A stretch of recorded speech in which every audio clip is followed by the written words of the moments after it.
So we just heard again from Senator Joni Ernst, an Iowa Republican, who assured reporters on Capitol Hill tonight that she is indeed compassionate following her Friday statement that we're all going to die. I'm very compassionate, and you need to listen to the entire conversation. Do you have any regrets about that? We want to protect the most vulnerable. Now, that explanation follows that memorable line that Ernst delivered Friday at a town hall when asked to defend her party's Medicaid reforms, which include work requirements and disqualification of illegal immigrants. She said this. When you are arguing about illegals that are receiving Medicaid benefits, 1.4 million, 1.4, they are not eligible, so they will be coming off. So people are not, well, we all are going to die.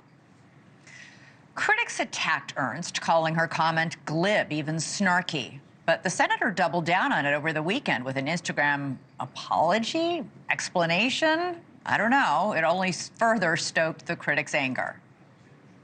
I made an incorrect assumption that everyone in the auditorium understood that, yes, we are all going to perish from this earth.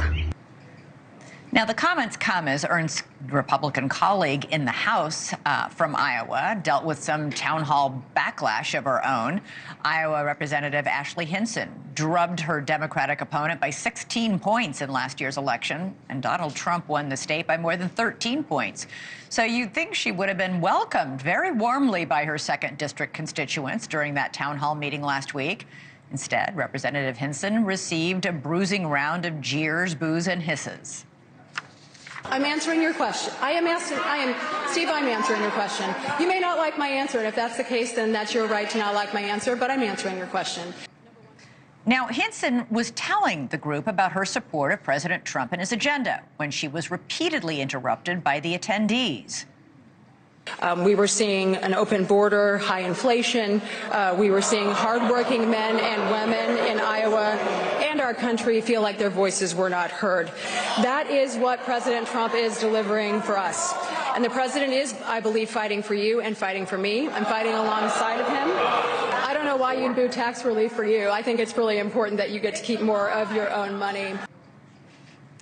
Hinson is just one of the latest Republican lawmakers to face such confrontational crowds at hometown halls, some of which have been swarmed by Democratic activists. The unruly groups prompted GOP leadership to advise its members to hold off on having town hall meetings for now. But Hinson, she said she wasn't afraid and went ahead with the meeting for the sake of transparency, she said. And not only is she unafraid to speak to her constituents, she's not afraid to come on NewsNation tonight. Ashley Hinson, Congresswoman from Iowa, great to have you here. First of all, good on you for holding the town hall. A lot of your Republican colleagues are chickening out, to be honest, following the speaker's advice. But Medicaid has been a huge concern. That's what got Joni Ernst in that trouble in her town hall. And that's what you were hearing a lot in yours. Well, and it is, you know what, I want to get out there and answer people's questions for that reason, because when I hear some of the lies, frankly, that are out there about these programs, it is my job to be able to get out there and explain exactly what we're doing, which is a transformational bill. And you betcha I will go out and defend what President Trump ran on and what I ran on, which is respecting taxpayers, securing our border, protecting the most vulnerable, which is something President Trump cares about, and I do too. And so that's why I felt it was very important to answer people's questions about Medicaid, about tax cuts, about the border, about energy, whatever they wanted to ask me. I don't screen those questions. You know, I go out and answer people's questions as best I can. Okay, so let's talk Medicaid, because that is the thing that's really top of mind. 1 in 5 Iowans are on Medicaid right now, including half of all the people in Iowa's nursing homes. We know that this big, beautiful bill would cut about $1 trillion from social safety net programs over the next 10 years, and that nearly 9 million people would lose their Medicaid coverage, according to the Congressional Budget Office. So why shouldn't Iowans be worried that they might be one of those 9 million people losing Medicaid next year? Because we want to make sure these programs are around for people who need them. And so when I look at the Iowans who are using Medicaid benefits, they are the seniors who are very, very poor. They're young children who are poor, single mothers. I had several of the people who were disabled come out to my town hall and ask me specifically, am I going to be okay? And we were explicit in the language we used in the bill. If you're medically infirm or frail, you're going to be fine. If you are a caretaker for someone who is medically infirm or disabled, you're going to be fine. I think the key issue we're trying to strike here is balancing out most Americans' perspective, because they're working very hard right now. They just sent their tax checks into the federal government. You know, they think if you can work, you should. And especially if you're taking a government benefit, we should make sure that you have, if you're able-bodied and you're not caring for someone who's like a school-age child or someone who's disabled, then you should be working. If There you're are some taking estimates, though, that it's only like 3% of people who get Medicaid are able-bodied. I mean, is that really? That's not 9 million people. Yeah.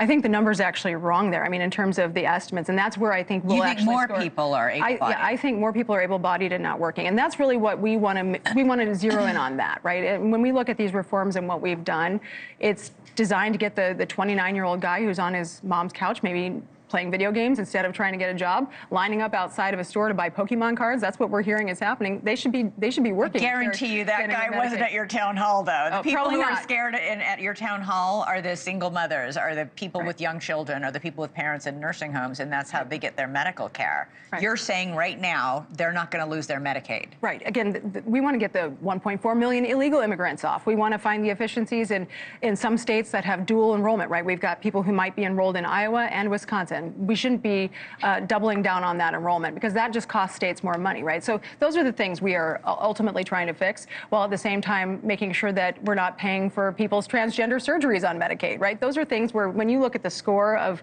what taxpayer dollars should go to, they should go to that disabled woman like Nicole, who was at my town hall, and we'll make sure that they continue to Very quickly, how did Senator Ernst handle this? You know, we were just talking. You have a staff. I mean, somebody looks at your posts before you put them on Instagram. Yeah.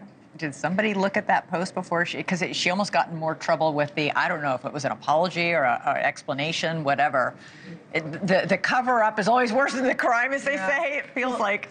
And like I said, she did press right after her town hall on Friday, and I haven't had a chance to talk with Senator Ernst, but I can tell you that, again, I think that everybody's frustrated, and I went out and did these town halls because I want to push back. I want to make sure we're fighting for the agenda that I was sent there to execute on, and it's a real disservice. Again, the misinformation and the fear-mongering that's out there, it gets everybody riled up unnecessarily. I'm sure she felt that frustration. I felt it too.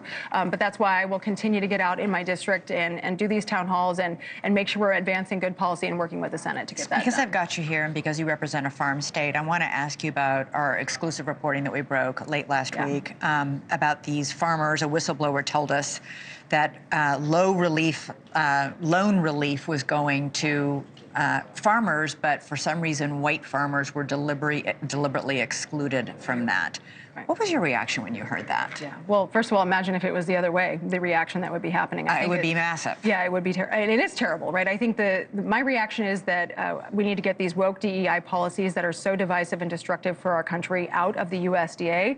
The USDA's core mission is to provide services to farmers and ranchers and the hardworking people who are feeding and fueling the world. And so I'm supportive of what Secretary Rollins is doing to get those DEI policies eliminated. But we need to get to the bottom of this. And I appreciate your reporting on this, because it's uncovered what I think is really what people perceive as being wrong for government, that people were being intentionally coached and told, here's how you can get this special advantage and get loan forgiveness. Completely unfair. And again, you know, Iowa farmers, they just want to do their job. Right. They want to grow things and make things in Iowa, and I think it's atrocious that this kind of behavior was happening under the Biden administration. Yeah, it's pretty amazing, and we can tell all our viewers if they want to see that reporting by Brian Enton. It was on this show last week, but it's on our website as well. You can find it there. Congressman Ashley Hinson, great to have you on the set. Thank you. Keep having those town halls. I will. Good on you. 19 more to go. 19 more to go. That's it. 3 down, 19 more to go. You did say the first 3 have been nothing like the other ones you've had in previous years. So obviously emotions are running high. Yep. Really appreciate it. Thank you. All right. Thank you for watching. Subscribe below and download our NewsNation app right now on your phone, and you will get fact-based, unbiased news for all Americans.